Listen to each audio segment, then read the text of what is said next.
Thank you everybody for joining us here today in our executive book club, which, today is a very interesting, I think, continuation of a topic that we've spent some time on, where we're talking about leadership, how to lead.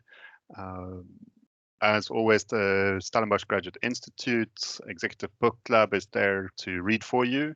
We take a book, we x-ray it, and come back and have a discussion around that. I'm joined by Frick Landman, my colleague, which has helped me explore some of these journeys. And it's my turn to take you on this very interesting book, which I think I thoroughly enjoyed. I was surprised. And I think it's following on, like you said, Frick, on Kustenbaum's work, where he talked about courage and leadership. I think Brene Brown, or Professor Brene Brown, gives us definitely a slightly different view on expanding that courage, but a little bit. But I'm sure we'll get into that. Cool. So welcome to our guests. Always nice to see you. And for those of you that have been around for a while, nice to have you back. Cool. Okay. So dare to lead, the art of brave work, tough conversation, and whole hearts. And so let's get into it. Okay. So the first thing, it's a real whopper. It's a book which is not something that you're going to spend 5 minutes on, and it's not really an airport read. There's a lot of think in it, a lot of reflection, and a lot of kind of nice pathways there. It's a little bit weirdly structured. So technically there's 4 parts, but there's many chapters and sections and things. So it's a little bit weird finding yourself around the book. But the first part really is scrambling with vulnerability, which is where we'll spend most of our time today. And it's also most of the time in the book, where the sections are dealing with the moments and the myths, the call to courage, the armory, shame and empathy, curiosity and grounded confidence. And the part 2, 3, and 4 are all much shorter sections in which it deals with how do we live our values, how are we brave, and how do we learn to rise. So kind of the core of the book is in this kind of first part, which has 5 sections. So it's kind of like, strangely, like 9 chapters, but it's 4 parts with 5 sections. Okay. Also, in reading the book, the things that are said in part 2, 3, 4 are relatively intuitive. It's things that you would expect to see in a book like this, and I think the core of what she delivers is really in this kind of first part, and it's definitely worth the read in that. Okay. A little bit about the author. It's Brene Brown. There's a picture of her. Her studies is interesting. She's studied courage, vulnerability, shame, and empathy. So that's a strange set of things to study. But in that, I think she's related it back very fundamentally to leadership and management. And she's a research professor at the University of Houston, and she's a visiting professor at the University of Texas, where she specifically lectures at the business school on leadership.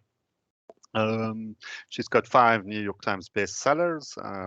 Each one of the ones that she's written has become a bestseller, so that's something to go for. So if you like her stuff, there's 4 more where this one comes from. It kind of like makes me think a little bit like it's kind of like the E-Myth, if you've read that. It's like a series that deals with kind of key topics around the same set of themes, but maybe from different angles, different experiences, different depths. So we're reviewing Dare to Lead. I think it was one of her earlier works. Some of the others are going into a little bit more depth on aspects of it. I haven't read much of her other stuff, but I just looked at some of it, and she's also often quotes in the one book from the other book. So she kind of assumes that you've read them all, or that you will soon. Good. Okay, so let's get into the content of it. Okay, so I think this quote would be familiar to most of us at some level. It's not the critic who counts, not the man who points out how the strong man stumbles or where the doer of deeds could have done them better. The credit belongs to the man who is actually in the arena, whose face is marred by dust and sweat and blood, who strives valiantly, who errs, who comes short again and again, who at the best knows in the end the triumph of high achievement, and who at the worst, if he fails, at least fails while daring greatly. And that was a quote by Theodore Roosevelt, 1912, some convention that he opened. I think that this is the scaffolding on which she builds the book, and to say, you know, we are often in organizations and we don't really, we're easy to criticize, we're easy to tell people that could have been better, etc. But you know, it's the people that show up and try that is actually at the heart of it. So how do we as an organization really uncover that tryingness, if you want to call it that, that kind of core of engagement, because we all kind of conscious of the fact that engagement is one of the key issues in leadership, and how do we foster engagement. And she kind of builds it on the back of this to say it's the people who try and who's honest and engaged that we should not shut down in the organization. And that's often, in her hypothesis, is where we're going wrong, is that we build organizations that when people try and it's not business as usual, we then kind of direct it into a different area. Cool. So she then identifies kind of a checklist, which I thought was quite cool, of issues that pop up in organizations, which if you see those, it should be red flags. Okay. And yeah, so let's get into that. Okay.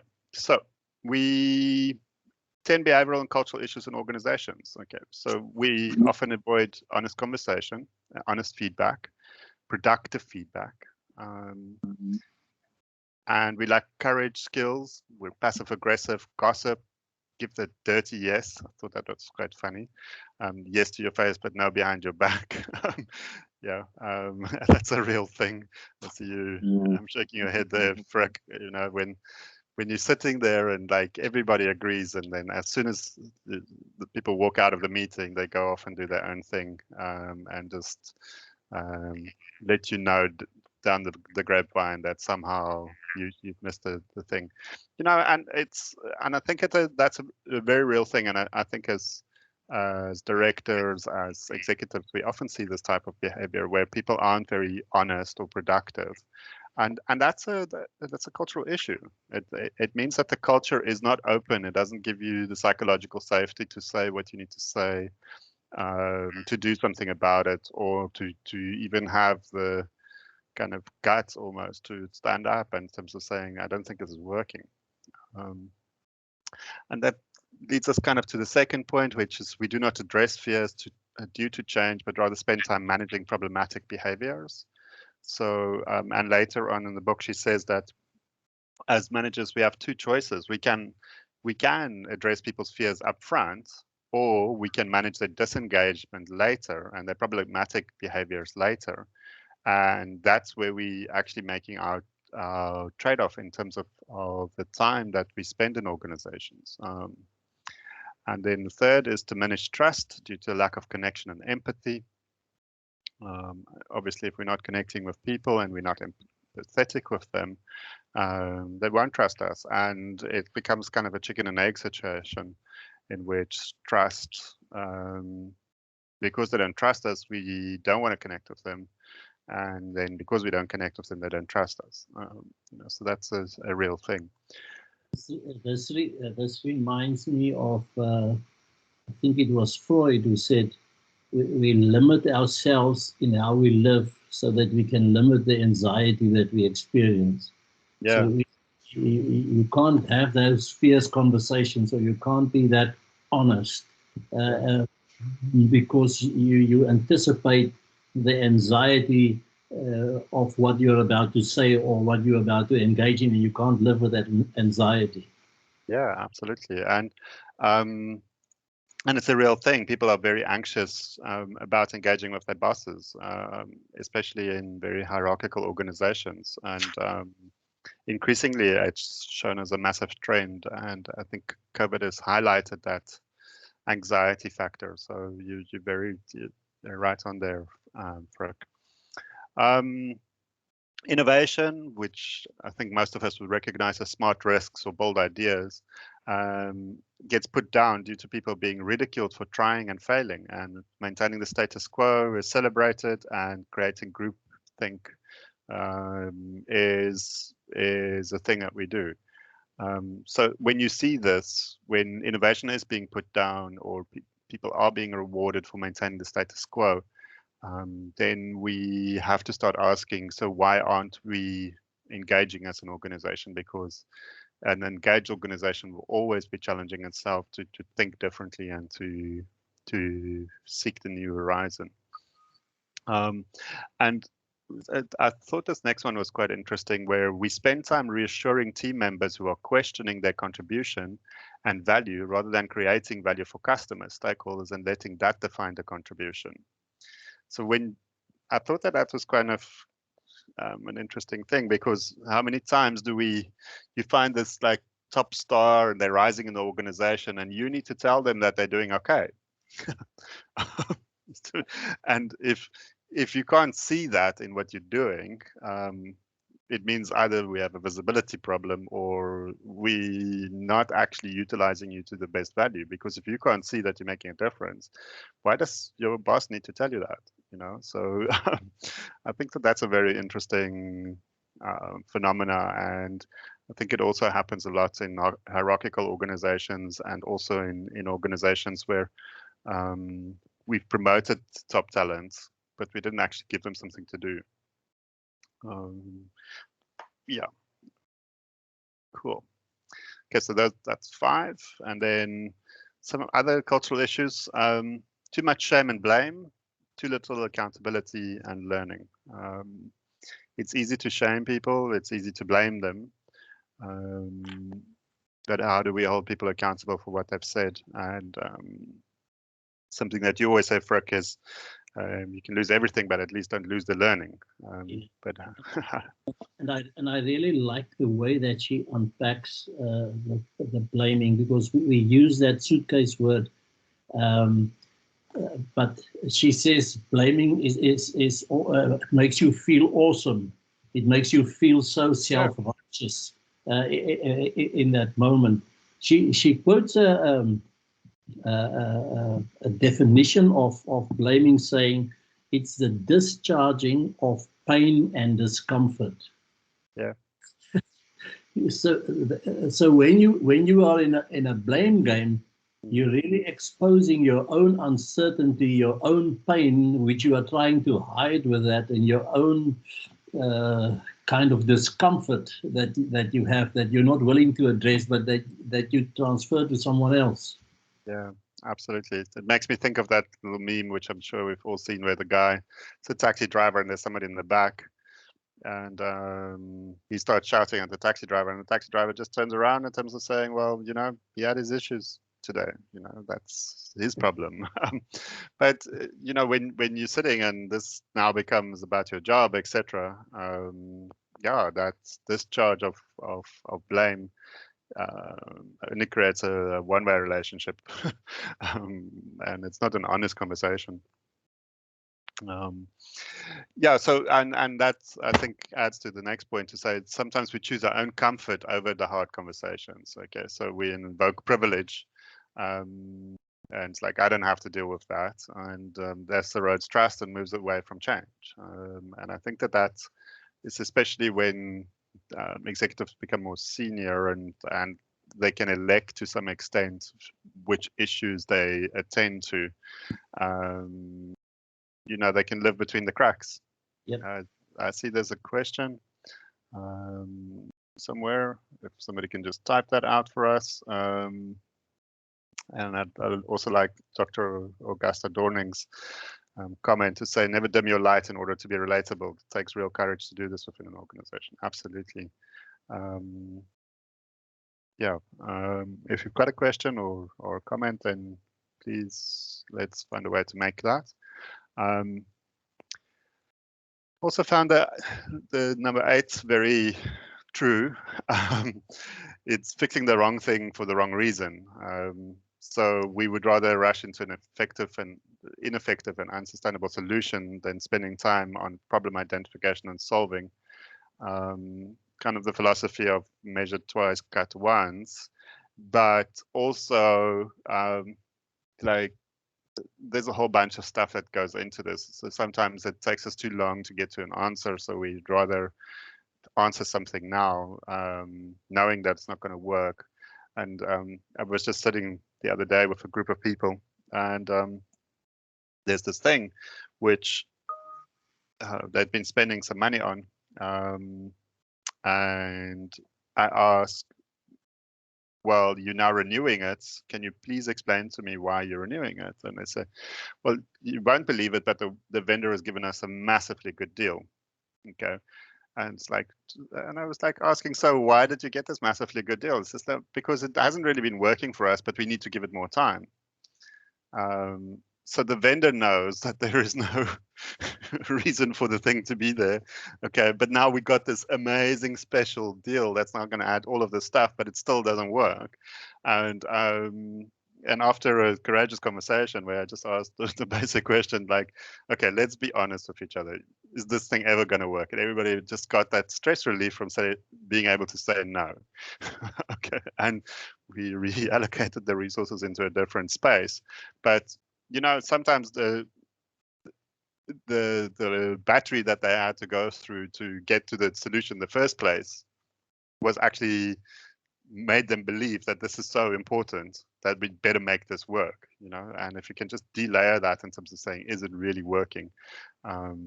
Then yeah, then you don't have to demoralize people, and you can actually release a bunch of energy into the system.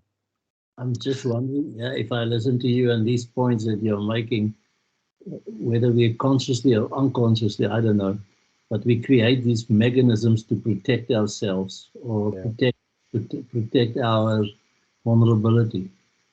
Absolutely, and that's going to come out just now, Frick, where there's a whole section on armory. how do we armor ourselves? And it's not like in the Bible where you're armoring yourself for a good fight. It's just to protect yourself.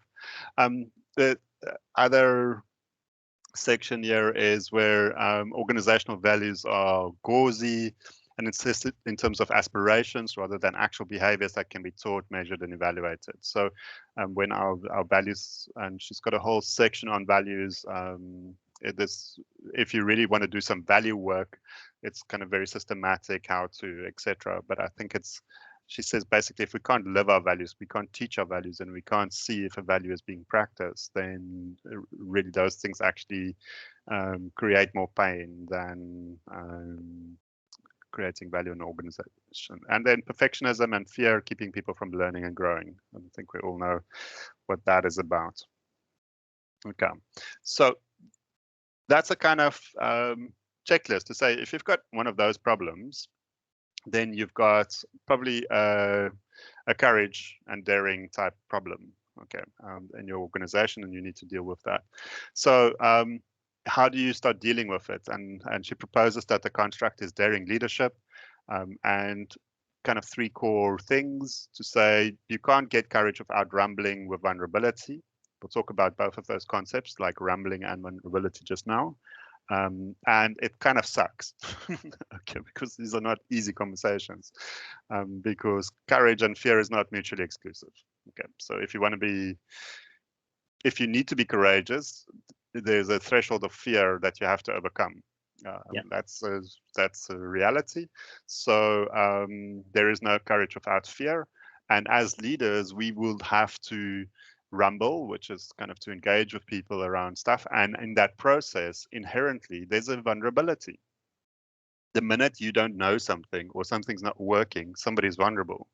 And we have to understand that, because if we don't understand that, we actually often kind of step into that vulnerability with a negative energy and just make it worse. Okay. And there are people that are brilliant at that. Okay. They walk into a situation, they see the 12 vulnerabilities, they point it out, and everybody leaves that room destroyed. Okay. And that's not how you build an organization. You know, that's not actual leadership. Yeah. And she makes the point that self-awareness and self-love matter. Courage is more about how we show up in difficult situations. We tend to hide behind our armor and not deal with the situation. Okay. So how do we show up? Are you the person that are there and first understands and is empathic, can relate to others, take them along, work in the little spaces that's there to gel things moving forward? Or are you the person that comes in, like I just said, and pulls it apart? Are you the person that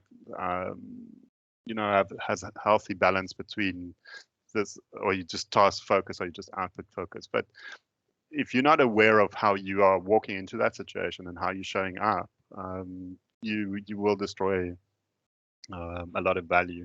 And we have this armor that we had. I know I'll spend some more time on that later.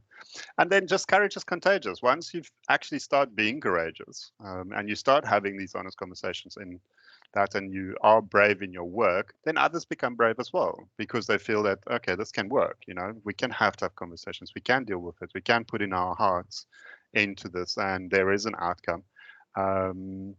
And it's important that the expectation and the armor is not necessary in the environment. So there's psychological safety, and also coming in and being defensive is not rewarded. Okay. So if somebody comes and gives you data that says, well, this has worked, but you know in your heart of hearts it hasn't worked, and you let the data survive the day, then actually that's not courageous. It's manipulation. Yeah, and I think that's very important, because courage is contagious, and because people follow leaders' behavior. Yeah. It's imperative that we understand what is meant with courage. I mean, Yeah. courage is not to walk into a room and take control of everything, or just venture into. I mean, that's not courage. Yeah. And in all honesty, if there's no uncertainty and there's no risk, what the hell do you need courage for? You can just go. Instead of rumbling, you can bumble along. Yeah. I like that. Okay, cool. Frick, it sounds like you're going to write a book. Rumble or bumble. Yeah, and so it's interesting, and that's also what I appreciate about this book with her, is that she kind of defines some things and kind of pulls it apart for you so that you can have a better vocabulary. And Dr. Dorning's asking, does courage have an ethical or moral component? Absolutely. And there's a big side to that. And I think this Courageous Conversations is about having ethical and moral conversations as much as it is about just having conversations. So she defines some words, I think, which is very useful. So failure is when you stop trying. Okay. So I think that's a very valuable definition, because some people haven't got that yet. They think failure is when you don't get, I don't know, failure is when you didn't achieve your goal. Okay. That's not a failure, because if you've tried and you've tried hard, then you will keep trying up to the point where you can account for that. Okay. So courage is knowing you may fail and trying anyway. Okay. And I think that's any business. You need courage. Okay. Any entrepreneur will tell you you need courage, because you know you may fail before you even start. Day one, you know that there's a probability of failing. Okay. But you try anyway. Daring is knowing you will fail and still being all in. Okay. And I think this is like daring leadership, is knowing that at some point in time you're gonna fail. Okay, as a leader, you're gonna fail. You're not gonna have the answers. You're not gonna be the person that can run all of this, etc. But you're still all in.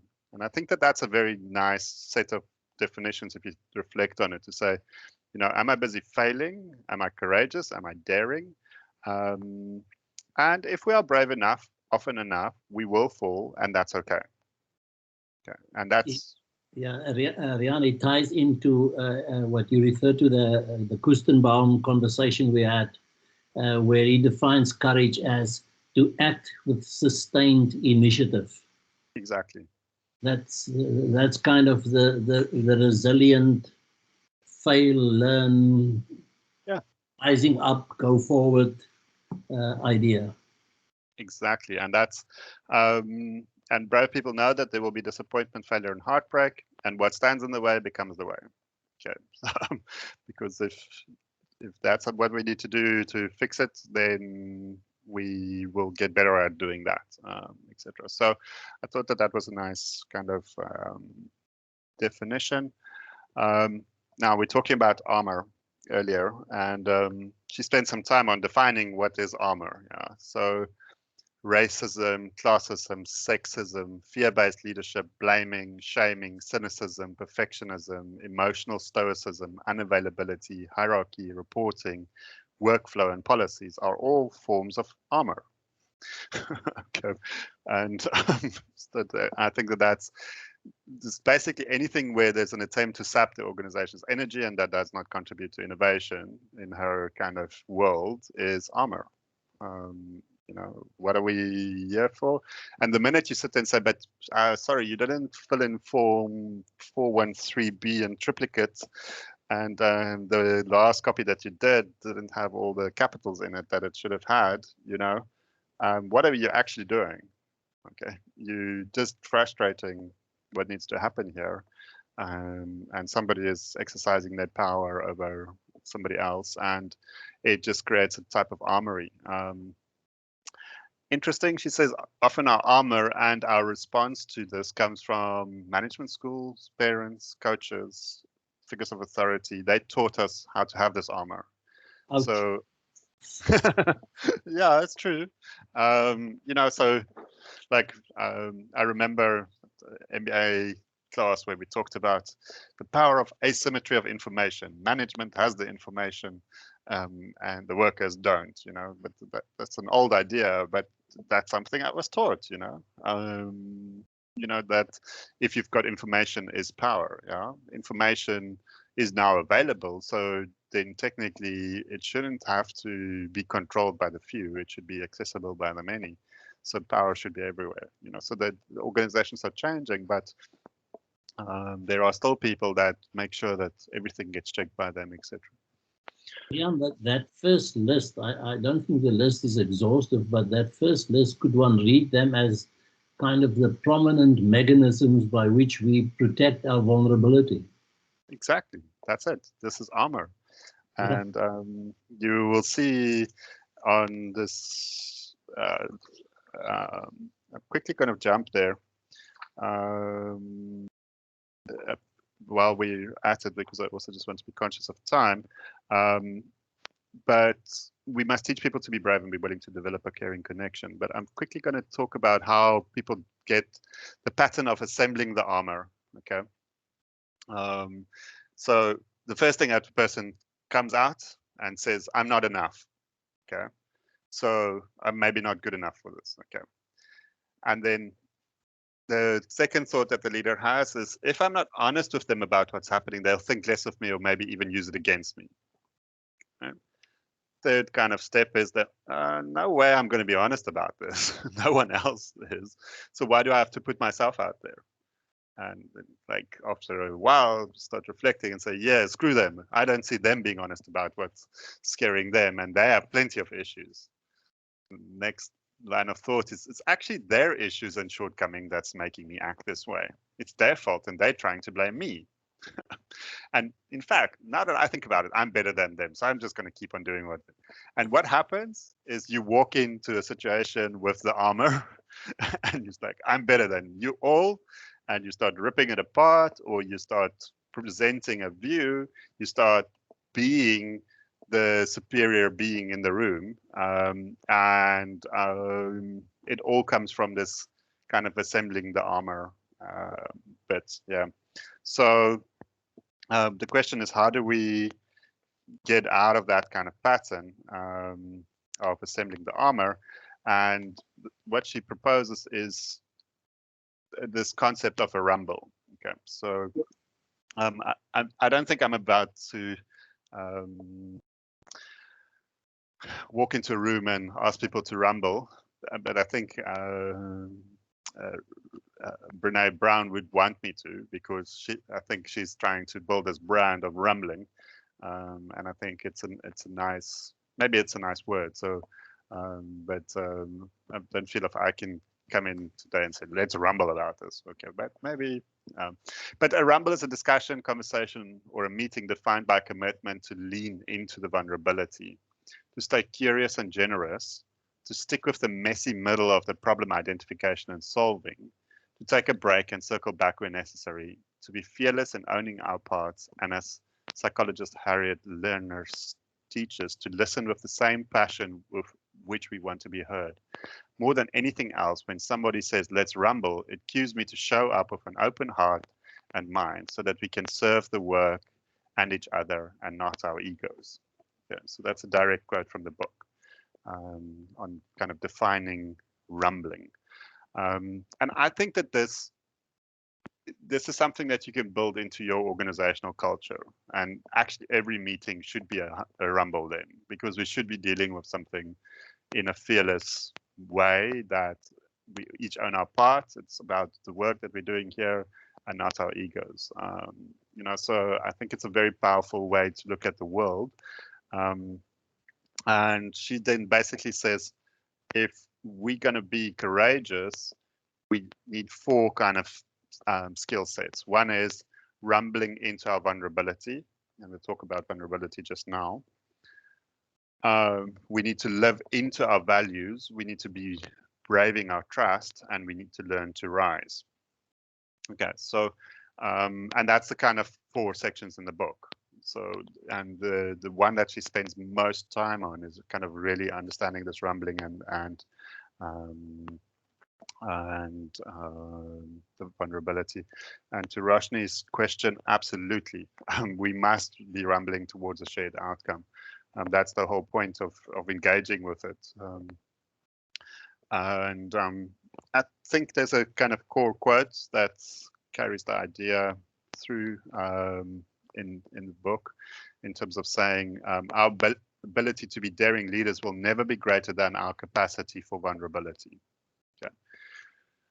So only when we are daring and we ask the big questions, of like saying, well, why can't we do this, and we start filling in that information with the collective of people around us, do we kind of build up that courage so that we can overcome a situation and achieve disproportionately massive outcomes.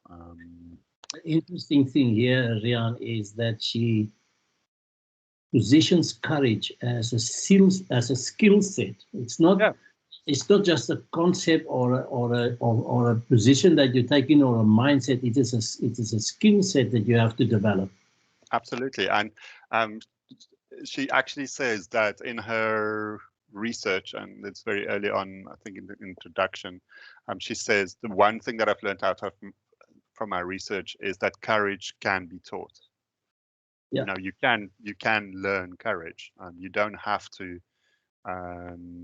not know what courage is, or live an uncourageous life. You can do that, and these are some of the things that you need to then get better at.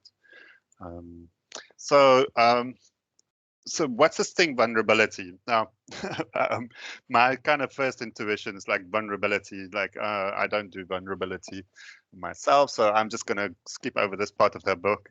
And then it just kept on going, and I like actually started reading it, and like after about 20, 30 pages, like, okay, you have a point.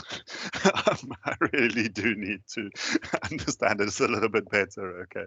So vulnerability, she defines as showing up when you know you cannot control the outcome. Okay. So you can't always have all the pieces on the board. You can't always know everything that's going to happen. You can't always do everything.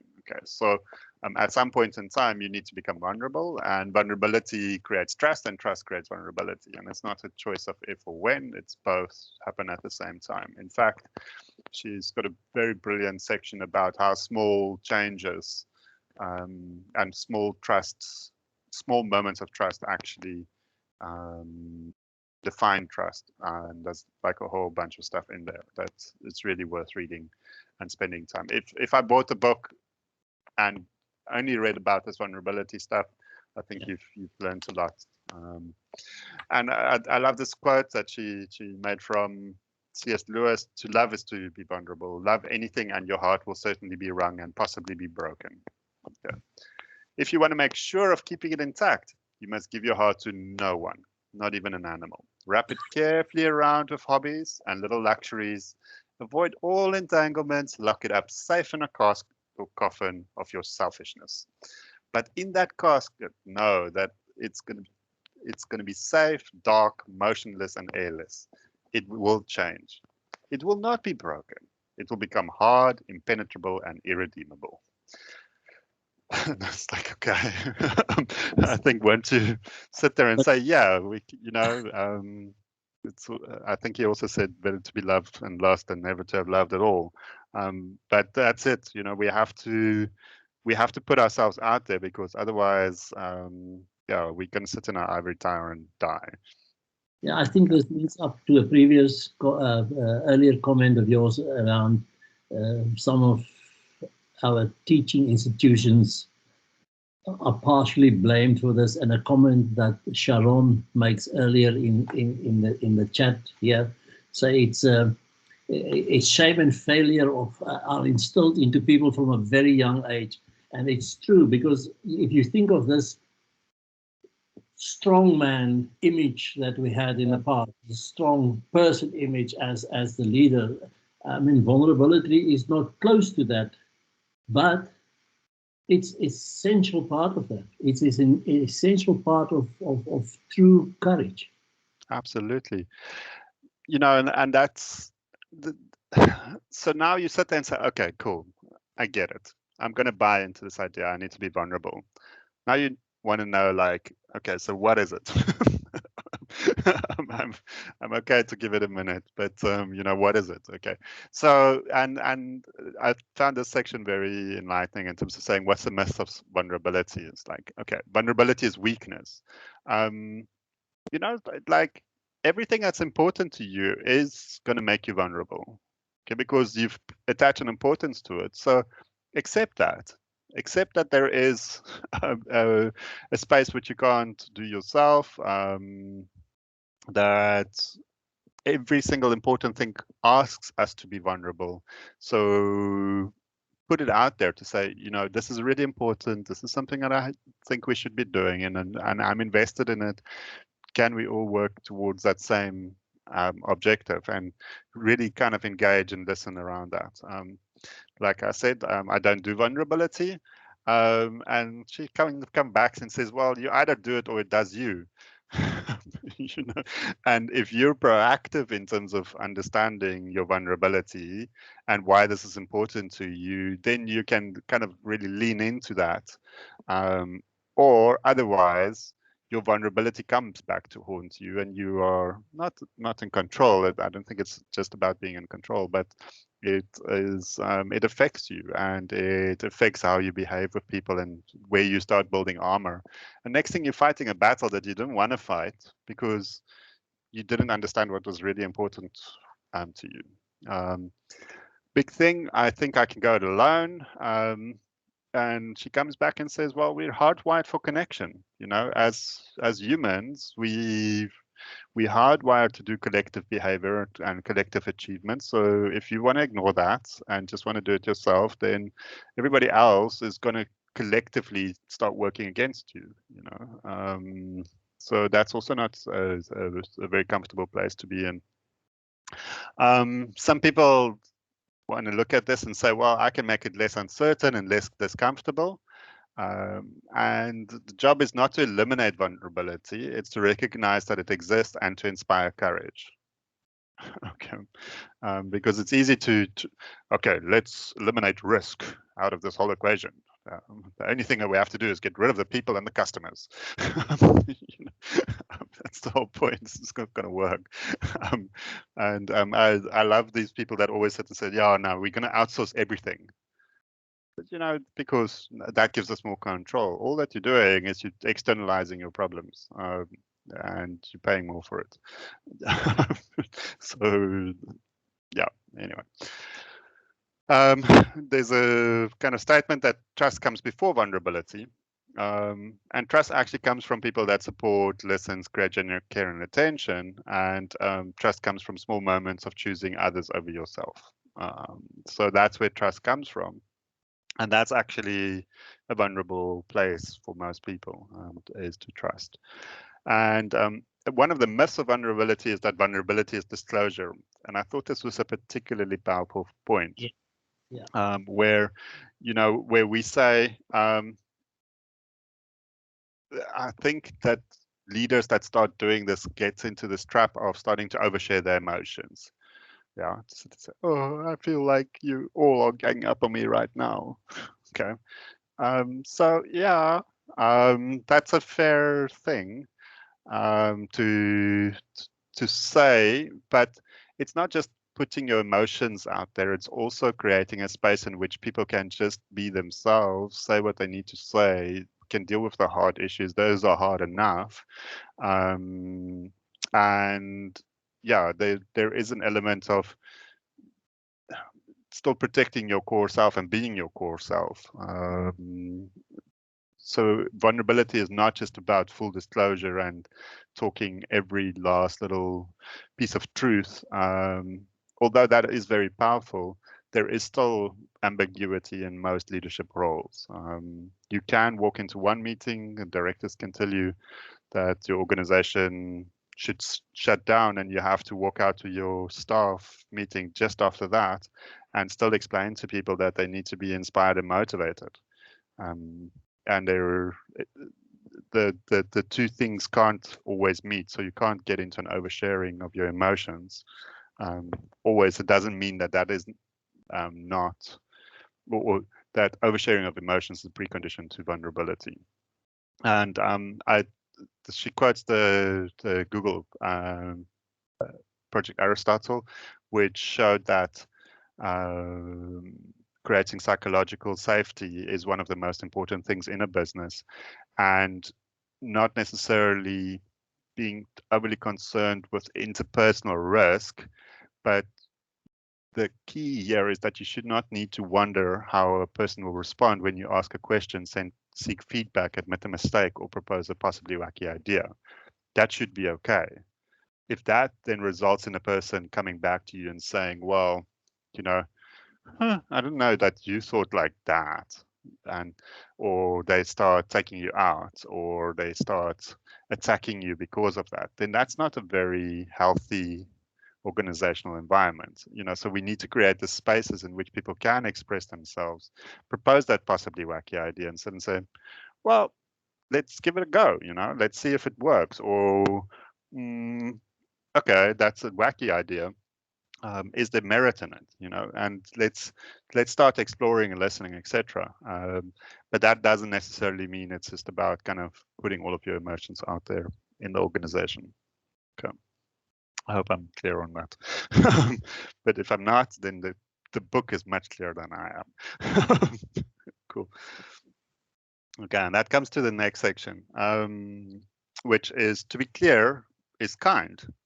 Okay, and to be unclear is unkind. Okay, which I thought was also a very powerful set of thinking, which is we are often unclear in understanding the time stuff takes. Okay, so spending some time getting to clarity and going back and forth is not only okay, but necessary and better that we do it as an organization than when our customers telling us that we're not doing it. Okay.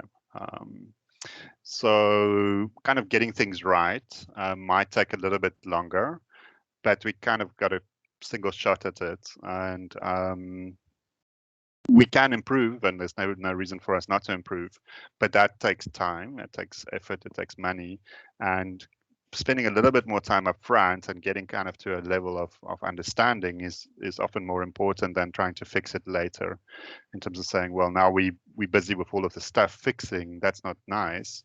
But if we were clear in the beginning, and even if we weren't, if we spent the time getting to be clear, then that creates a type of kindness. Like, we all know what we're doing. We all know what we need to do next. And it's not ambiguous. It's not, it doesn't create a disconnect between people. And if we then are moving a step forward and we find something that's unclear, we know what to do. Let's first seek clarity. Okay, let's first figure out how we're moving ahead, and that is how we would work well together as humans. Is when we have a kind of collective purpose and a clarity, and we authentically arriving, doing our very best to achieve that. And I often find it interesting when leaders like step back in looking at the organization and asking, well, why is this such a mess? And that comes from a place of it never having been clear, because people don't come to work trying to mess up work. Well, most people, I suspect, but there is the odd person that. And why would they then go and do something that wasn't intended if there was clarity on what we need to do next? And it's not about telling people what to do next. It's about giving them that sense of direction and purpose to understand where we're going, so that they can then measure themselves in terms of, I understand we're going there, so I can now do the following things because I'm enabled to do that. So I'm wondering, Rian, if that also means being clear as a leader on the issues that I am not clear about, which I don't understand, which I don't know, and that you are clear about that, and that you don't position yourself as if you know everything that's going to happen. Exactly, and I think that's this last point relates to that, and to say it's often that we shut down the feedback rather than asking, okay, I'm not 100% clear about this. Can I figure out what that means to you? Okay. So that we can figure out. So she uses an example in the book of her organization having accused her of not understanding how long things take. Okay, and she then going to pop to that quickly.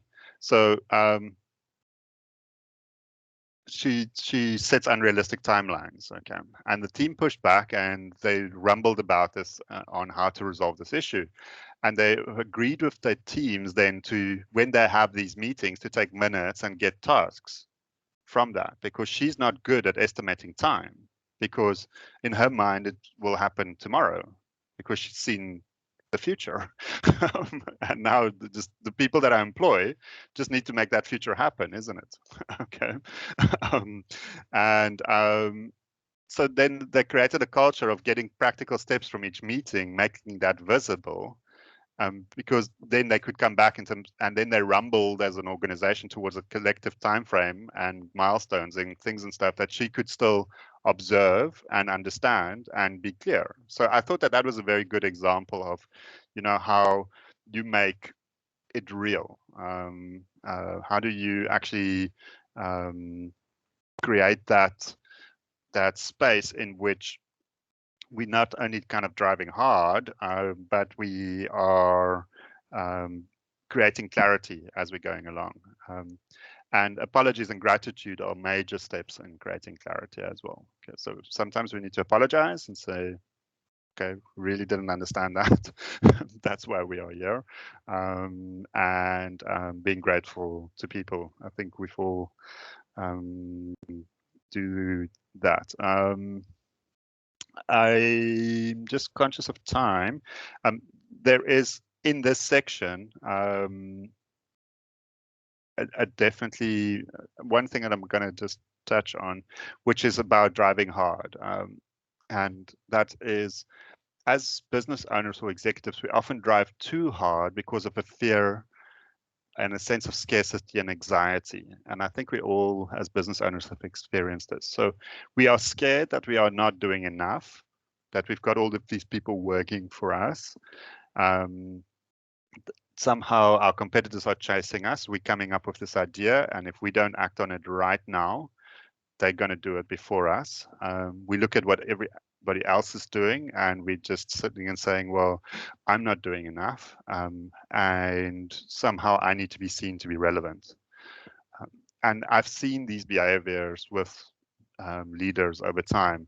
So they get very scared of not being all the leader that they could be, like, and they initiate a million projects at the same time, and they're just driving because they want to, when the next board meeting comes or the next check-in call, is that they've got all their ducks in a row and they've got everything lined up and everything just working. And if somebody says, what are you doing about that? You've got a long list of things, okay? And who's dealing with that? Like, you've got a list of people that are working on this issue, etc. And we need to be seen to be relevant. And there's a very real thing in that we don't want to get into a space of shame, which is a very real thing. And shame is a real driver in admitting that we are not good at certain things and it's not something a leader tends to do. And then we go into this pattern of self-protection, emotion, and assembling the armor. Cool. So it's a powerful set of thinking, but yeah.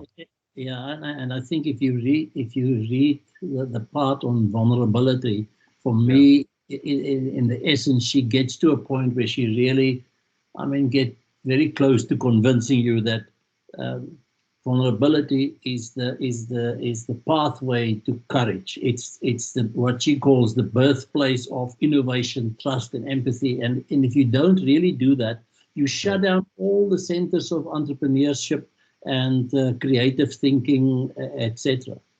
Yeah. So earlier this week, a friend of mine sent me an article on a total different issue, but touching on some of this, and the article basically deals with the issue of, if you enter into environments and you are overly confident, then you shut down your curiosity. But if you're overly cautious, you rob yourself from exploring curiosity, because you are too scared in that process.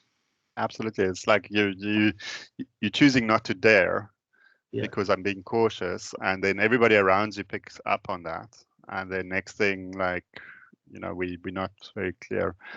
So I just want to kind of touch a little bit more on this kind of shame and empathy, which she's obviously the expert on that. She's researched that for years. And she also gives us some kind of very clear things that we can take out in terms of the book. So we all have shame, and that kind of shame feeling of I'm a bad leader, I'm a bad, whatever you want to put in there, I'm a bad risk manager, I'm a bad project manager, I'm a bad financial accountant, whatever. So that is like a sense of attaching something to yourself and saying that I'm bad at that. Guilt is I've made a bad choice for the wrong reasons. Then humiliation is when you internalize that shame. So my boss is out of control, I don't deserve this, so I'm being humiliated by that kind of thing, and I'm a failure because of that. So that's a shame. And then there's embarrassment. So these are big words, okay? But that happens in the ordinary course of people working on a daily basis, okay? So people become embarrassed. In time, that embarrassment leads to a sense of failure or shame, or humiliation that leads to shame. And a lot of this stuff ends up being shame. Like, I'm not good at this. And then people leave organizations. I thought it's quite interesting as well, and something that we chatted about previously in one of the things.